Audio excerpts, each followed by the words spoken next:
Halo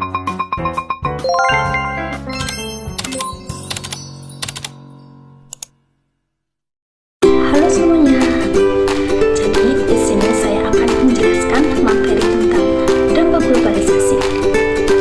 Ada yang masih ingat apa sih itu globalisasi? Nah, globalisasi dapat diartikan sebagai sebuah proses di mana batas-batas dalam suatu negara akan bertambah sempit karena adanya kemudahan dalam berinteraksi antar negara, baik perdagangan, gaya hidup, informasi, maupun bentuk interaksi lainnya.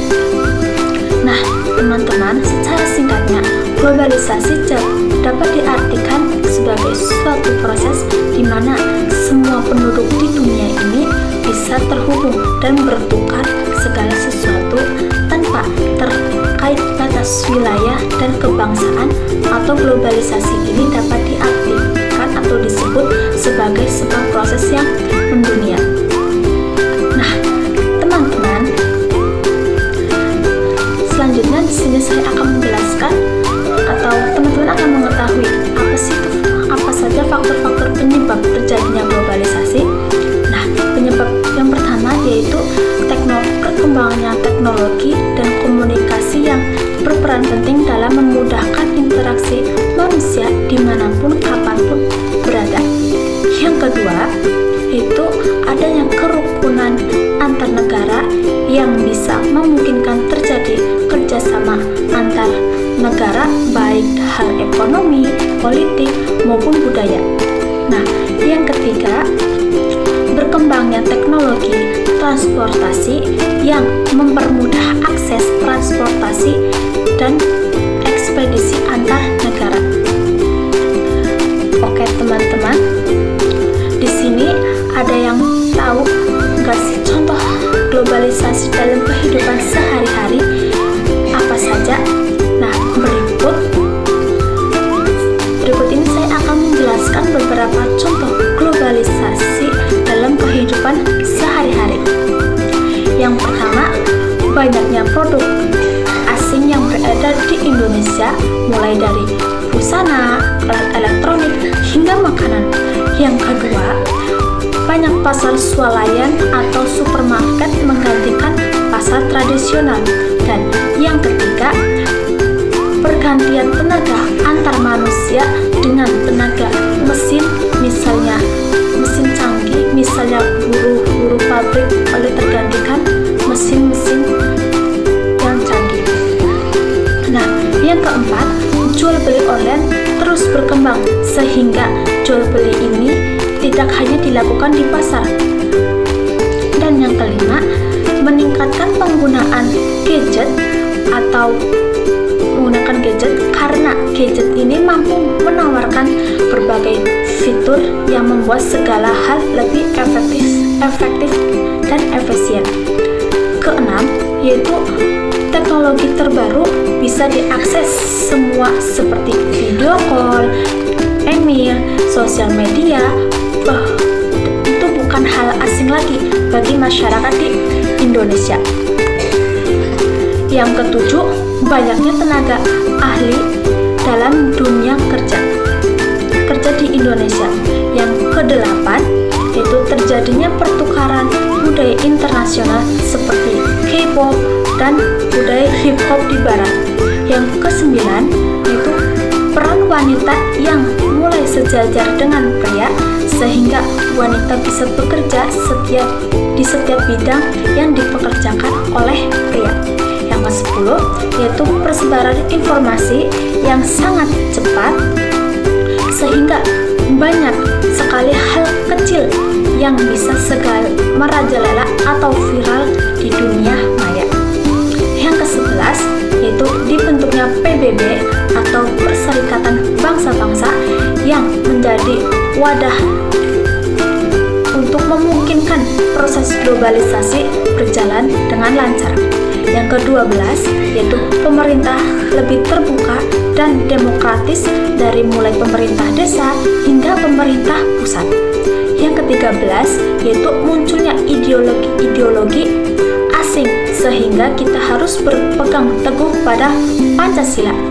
Yang terakhir, yaitu yang ke-14, yaitu banyak bahasa asing yang dipelajari di Indonesia seperti bahasa Mandarin, Korea, Jepang, Prancis, Jerman, Arab, dan Rusia atau bahasa-bahasa asing yang lainnya.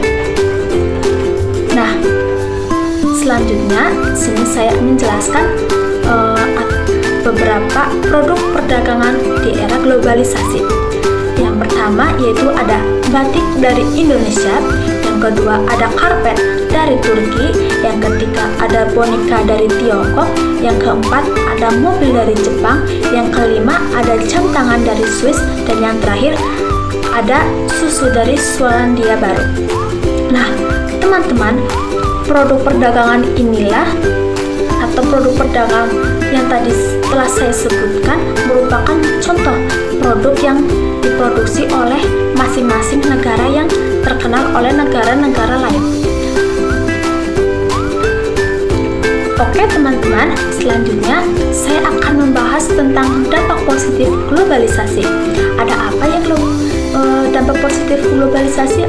Nah, yang pertama yaitu meningkatkan etos kerja yang tinggi, suka bekerja keras, disiplin, mempunyai jiwa kemandirian dan rasional. Yang kedua yaitu menyebabkan kehidupan sosial ekonomi lebih produktif, efektif, dan efisien, sehingga membuat produk dalam negeri maupun mampu bersaing di pasar internasional. Yang ketiga yaitu tingkat kehidupan yang lebih baik. Keempat, dapat memperoleh lebih banyak modal dan teknologi yang lebih baik. Yang kelima, meluaskan pasar produk dalam negeri.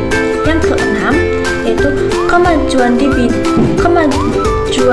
bidang teknologi, komunikasi, informasi, dan transportasi yang memudahkan kehidupan manusia. Yang ketujuh yaitu mobilitas semakin tinggi. Yang kedelapan, informasi dan ilmu pengetahuan menjadi mudah didapat. Yang kesembilan yaitu berkembangnya industri pariwisata yang mampu menambah devisa. Dan yang terakhir atau yang ke-10 yaitu meningkatnya pembangunan. Oke teman-teman, tadi telah mengetahui beberapa dampak positif globalisasi. Nah, selanjutnya di sini saya akan menjelaskan beberapa dampak negatif globalisasi. Yang pertama yaitu meluaskan nilai-nilai bangsa barat yang banyak ditiru oleh masyarakat di Indonesia. Yang kedua, lunturnya semangat gotong royong, solidaritas, kepedulian, dan ketidaksetiakawanan sosial. Nah, yang ketiga, maraknya penyeludupan barang ke Indonesia. Yang keempat, kondisi industri dalam negeri sulit berkembang karena serangan perusahaan asing. Yang kelima, terjadinya kerusakan lingkungan dari polusi limbah industri. Yang keenam, orang menjadi lebih individualisme. Nah, yang ketujuh yaitu adanya sikap lebih mementingkan kehidupan duniawi dan mengabaikan nilai-nilai moral atau agama. Nah, yang kedelapan yaitu timbulnya sikap bergaya hidup mewah. Nah, yang kesembilan yaitu munculnya sikap konsumtif atau boros. Nah, yang ke-10 munculnya anggapan bahwa status seseorang di dalam masyarakat hanya diukur berdasarkan kekayaannya. Nah, yang yang terakhir yaitu yang 11 mudah terpengaruh oleh hal yang sesuai dengan kebiasaan atau kebudayaan suatu negara. Oke teman-teman,